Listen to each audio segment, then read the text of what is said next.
Hər kəsə salam. Musiqi fənnindən testlərimizə davam edirik. Kanalımda daim musiqi nəzəriyyəsinə aid video izahlar, video dərslər paylaşılır. Kanalıma daxil olub yararlana bilərsiniz. İzah elədiyim testlərə aid dərslər də var. İntervallara qədər bütün mövzular paylaşılıb və paylaşılmağa davam edir. Həftədə bir dəfə bazar günləri girib yararlana bilərsiniz.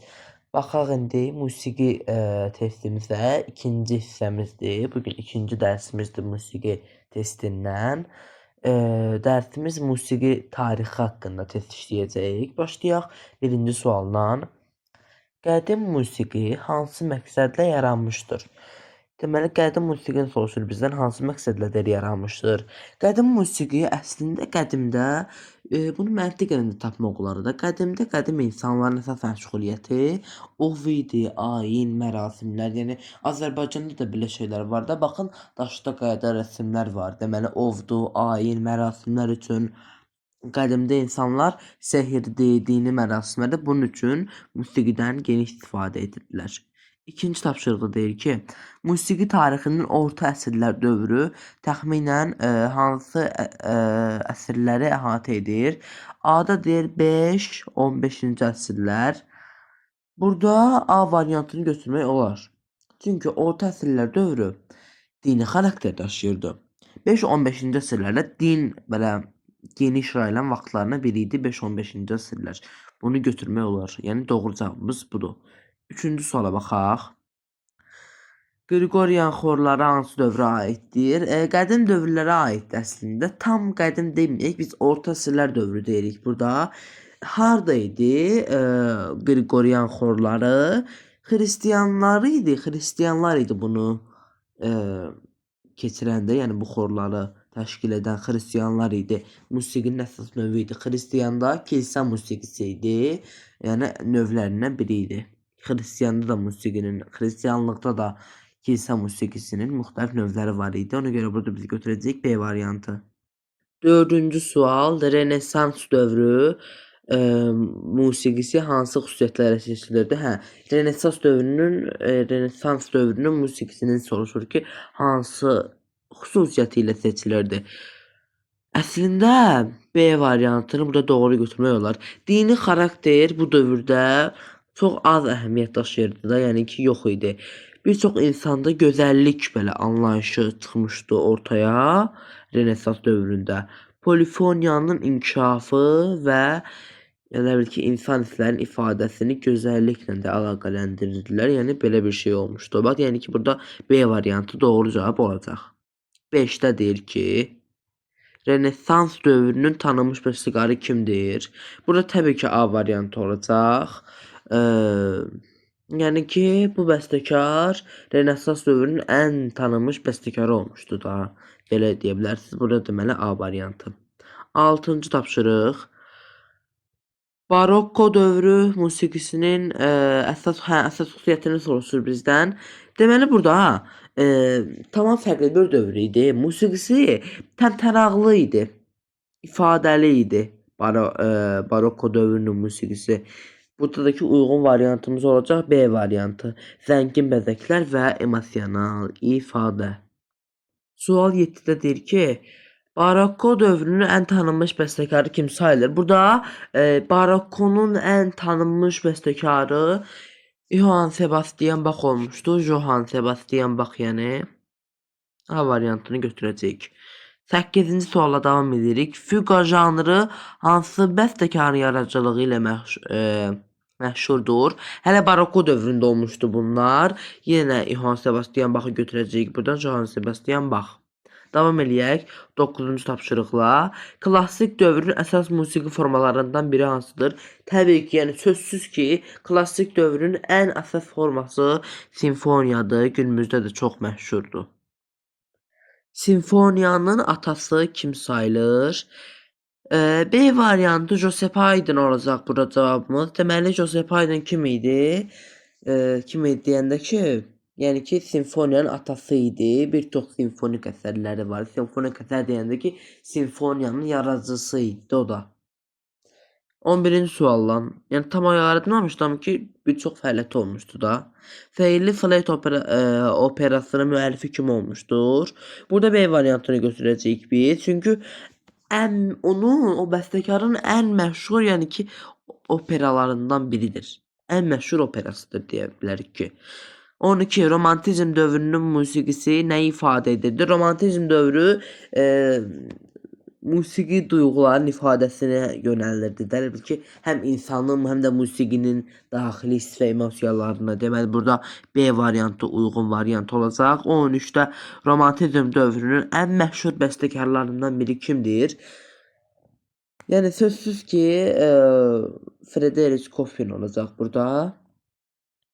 Frederic Chopin romantik dövrün piano dahisidir. Romantizm dövründə, onda deyim ki, ən hamının favorisi olan alət də piano idi. Ən məşhur alət də piano idi. Yəni ki, piano idi də, fortepianoda hamının əməyi olurdu. Yəni ki, fortepianoda çalınanda daha yaxşı idi. Romantizm dövründə pianodan çox istifadə olunmuşdur.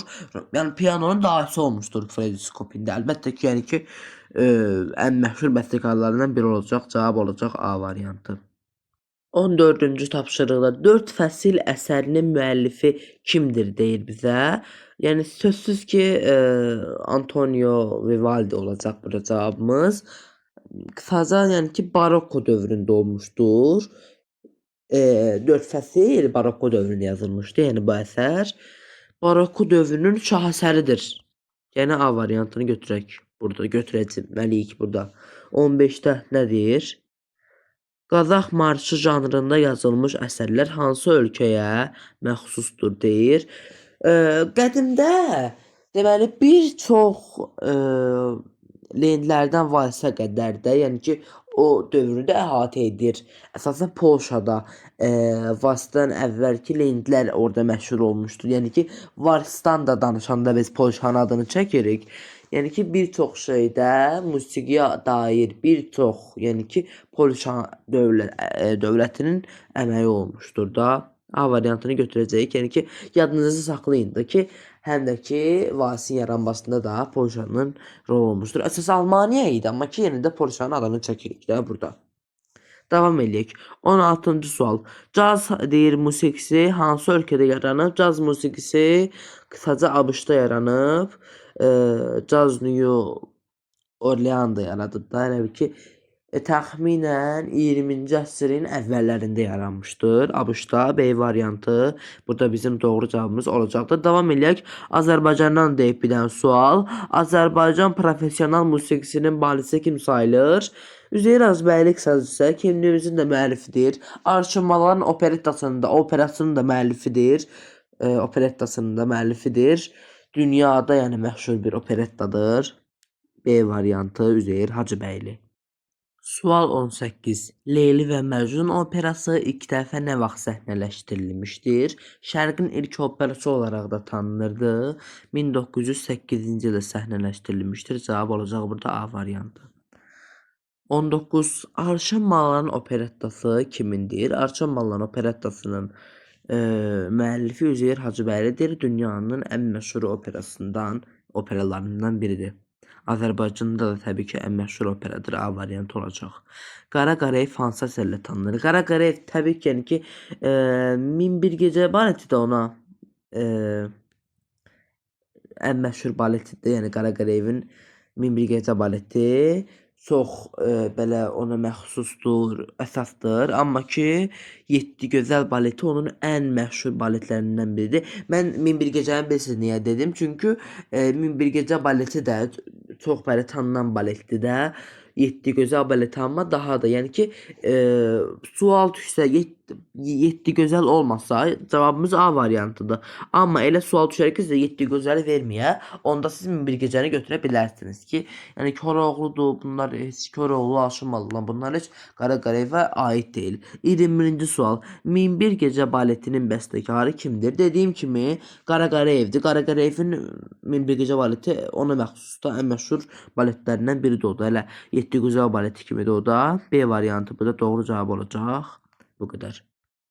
Fikrət Əmirov hansı janrın yaradıcısı sayılır? Deməli, bu bəstəkar görkəmli bəstəkar. Demək olar ki, bütün janrlara müraciət etmişdir. Gözəl əsərlər yazmışdır. Şur və Gürdovşarı simfonik muğamlarının yaradıcısıdır. Deməli, simfonik muğam yaradıcısıdır. Burada A variantını doğru cavab kimi götürəcəyik. Davam edirik. Deməli, 23-cü sualda ki, Şur və Gürdovşarı simfonik muğamlarının müəllifi kimdir? Təbii ki, yəni indi dediyim kimi, vurğuladığım kimi Fikrət Əmirov bu muğamları bəstələyib. Sevgili operası, Azərbaycan Kapriçiosu, Min bir gecə baleti kimi zəngin əsərlər də var idi, o bəxş etmişdi. Fikrət Əmirov opera, balet, mahnılar, kino musiqiləri, sonra simfonik muğamlar, vokal, simfonik əsərlər, simfoniya, instrumental əsərlər, romanslar, simfonik əsərlər hamısına Fikrət Əmirov müraciət etmişdi 1922-1984-cü illərdə. Yəni ki, Fikrət Əmirovun Şur muğamında Mayişur bölməsi də vardır da. Yəni bir çox Fikrət Əmirov görkəmli bəstəkar idi də. Çox janra müraciət eləmişdi. Burada deməli Şur və Gürdovşarı simfonik muğamların müəllifi Fikrət Əmirovdur. Ona görə A variantını doğru cavab kimi götürəcəyik. 24. Niyazi haqqında verib bizə. Niyazi hansı əsərlə məşhurdur? Niyazinin, yəni ki, Niyazi deyəndə ağla rast gəlir də. Yəni ki, Niyazinin ən məşhur, ən tanınan əsəri Rast simfoniyasıdır. A variantını doğru cavab götürəcəyik. 25. Azərbaycan Bəstəkarlar İttifaqı nə vaxt yaradılmışdır? Deməli, Azərbaycan Bəstəkarlar İttifaqı 1934-cü ildə yaradılmışdır. Cavab yenə də A variantı olacaq. 26-cı tapşırıqla davam edirik. Nə deyir 26-cı tapşırığımızda? Rast muğamı əsasən hansı ruh halını ifadə edir? Rast muğamı belə qüvvət deməkdir, sabitlik deməkdir. Belə qəhrəmanlıq, o mənada da, yəni ki, güclülük o mənasında. A variantı uyğun gəlir. Götürdük A-nı. 27. Aida operasının müəllifi kimdir? Aida operası. Bunları mən çalışacağam ki, dərs kimi keçim, amma ki, musiqi nəzəriyyəsinə aidiyyatı yoxdur. Musiqi tarixidir bu. Bilmirsiniz bunlar heç ola bilsin ki. Amma testdə də çalışdığım qədər başa salmağa çalışıram. Deməli, Aida. A variantını götürəcəyik burada. Giuseppe Verdi'nin əsəridir. Aida operası onun ən məşhur operasıdır. A variantını. Yenə də A variantı olacaq cavabımız. 28. Carmen operasını kim bəstələyib? Burada deməli Georges Bizet olacaq. Romantik dövrün şahesəridir. Georges Bizet də romantik dövrlərdə yaşamışdır. Carmen operasını o vaxt bəstələmişdir. Yenə də A variantı olacaq cavabımız. 20-ci əsrdə yazılmış musiqinin əsas xüsusiyyəti nə idi? Deməli, burada götürəcəyik biz A variantını. Yeni səs tembrləri, eksperimentlər 20-ci əsr musiqisində. 20-ci əsr musiqisi təcrübə dövrü idi. Demək olar ki, yenilik dövrü idi. Yenə də A variantını doğru cavab kimi götürdük. Sonuncu 30-cu sualda Azərbaycan musiqisinin UNESCO tərəfindən tanınmış janrı hansıdır? Muğam janrı deməli 2003-cü ildə UNESCO-nun qeyri-maddi irs siyahısına daxil olmuşdur. Muğam janrı cavabımız yenə də A variantı olacaq. Deməli, bugünkü dərsimiz, testimiz bu qədər. Ümid edirəm test izahımı bəyəndiniz. Əgər testi bəyəndinizsə, kanalıma abunə olmağı, videoya like atmağı, videonu paylaşmağı, fikirlərinizi şərhlərdə mənimlə bölüşməyi unutmayın. Sağ olun, hələlik.